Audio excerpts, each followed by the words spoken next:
Hello friends, study with मैंक के current affair session में आपका स्वागत है। ये current affair SSC, banking, railway, state PCS, CDS, CAPF, NDA और अदर कॉम्पिटिटिव एग्जाम आदि में सहायक होंगे। आज की डेट है 28 जुलाई 2021। तो चलिए आज का करंट अफेयर शुरू करते हैं। आज का पहला प्रश्न है, ओलंपिक में पहली बार शामिल हुई स्केटबोर्ड स्पर्धा में निम्न में से किस 13 साल की जापानी छात्रा ने गोल्ड मेडल जीत लिया है? Option A Nishiya Momiji, option B Margery Gostring, option C Rayssa Leal, option D Funa Nakayama. देखिए, जापान की 13 साल की निशिया मोमोजी ओलंपिक इतिहास में गोल्ड मेडल जीतने वाली सबसे कम उम्र की एथलीटों में से एक बन गई है। निशिया ने स्ट्रीट स्केटबोर्डिंग कंपटीशन में ये कारनामा किया है। ओलंपिक के इतिहास में सबसे कम उम्र में गोल्ड मेडल जीतने का रिकॉर्ड जो है वो अमेरिका की गोताखार मार्जरी गैस्ट्रिंग के नाम दर्ज है।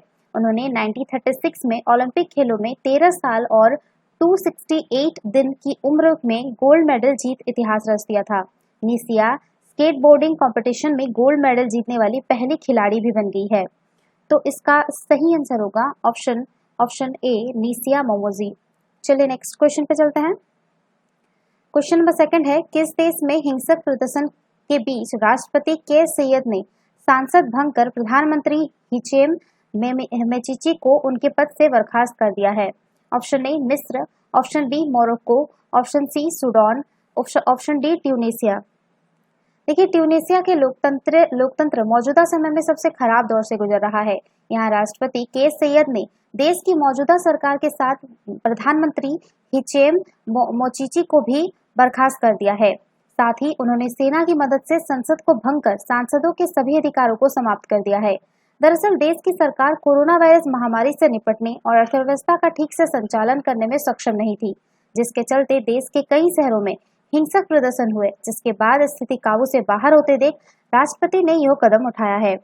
तो इसका सही आंसर होगा ऑप्शन डी ट्यूनीसिया। चलिए नेक्स्ट क्वेश्चन पे चलते हैं।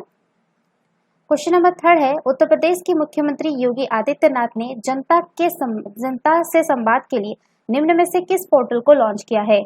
Option A up.elots.in, option B up.rozgar.in, option C up.mygov.in, option D है आपका up.digital.in।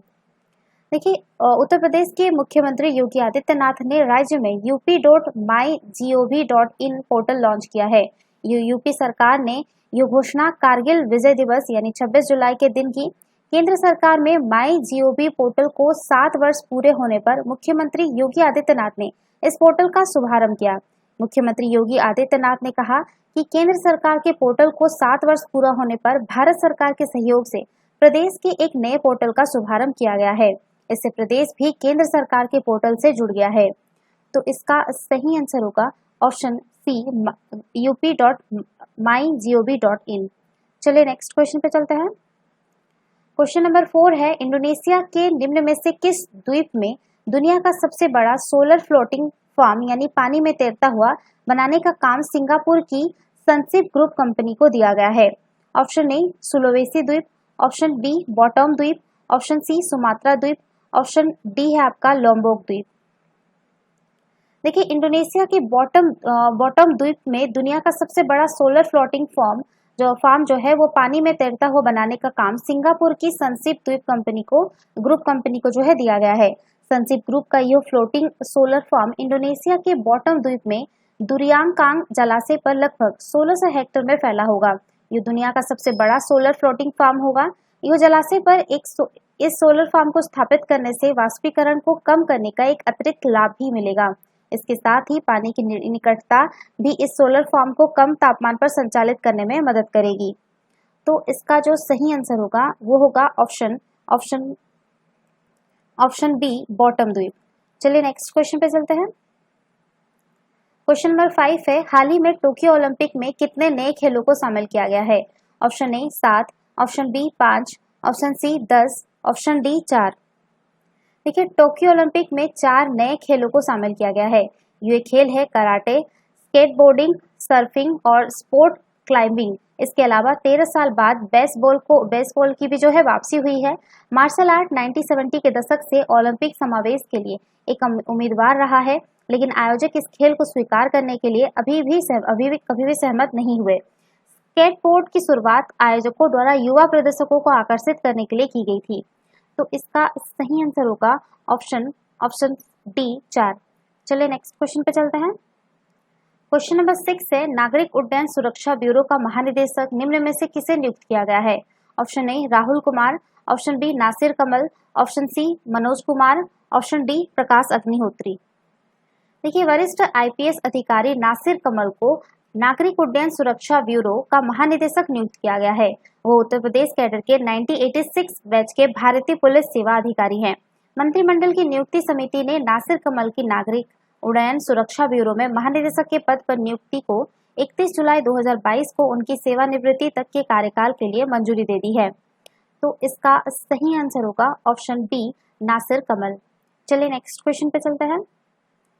क्वेश्चन नंबर 7 है, किस देश के प्रसिद्ध लोक गायक फकीर आलमगीर का हाल ही में निधन हो गया?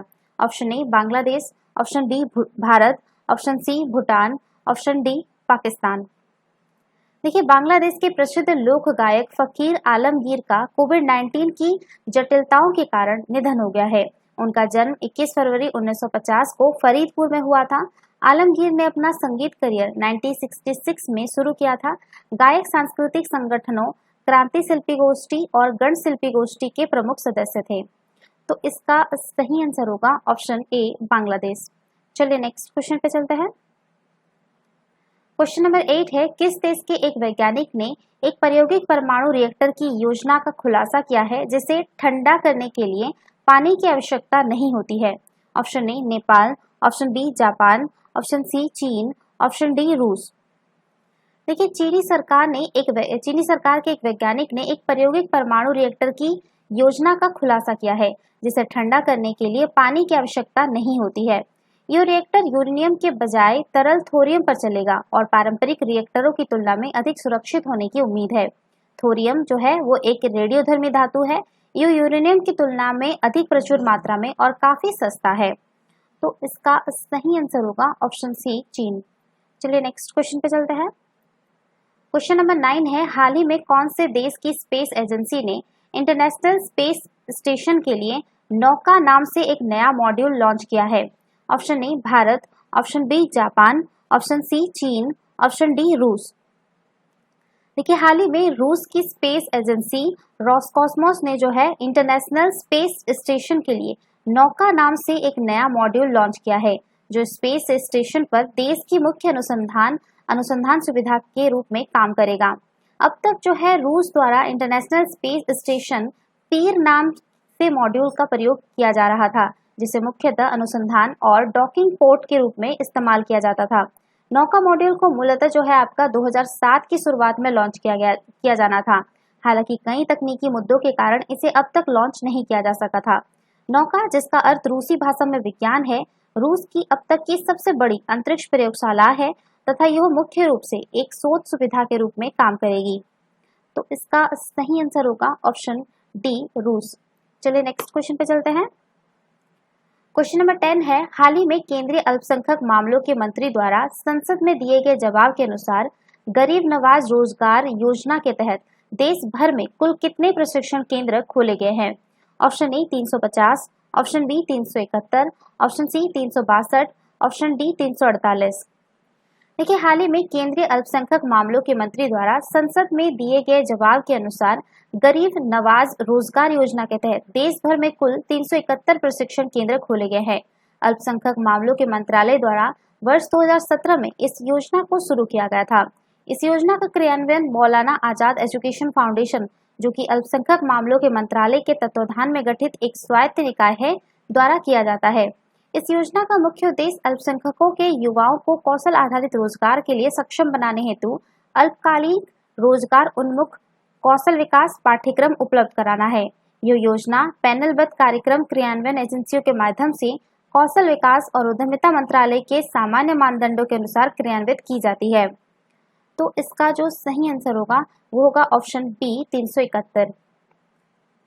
तो ये थे आज के करंट अफेयर। वीडियो पसंद आए तो लाइक, शेयर और कमेंट करना ना भूलें। साथ ही साथ चैनल को सब्सक्राइब करना ना भूलें। Thanks for watching. Have a nice day. Take care.